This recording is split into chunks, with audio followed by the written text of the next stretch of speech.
शिवकालीन खेडेगाव हस्तकला केंद्र बघा। त्याच्या बाजूला एक मॅप दिलेला आहे प्रतापगडाचा युद्धाचा।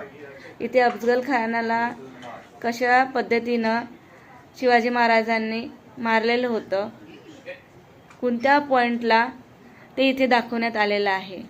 तुम्ही बघू शकता, मी छोट्या छोट्या क्लिपद्वारे तुम्हाला हे सगळं दाखवण्याचा प्रयत्न केलेला आहे।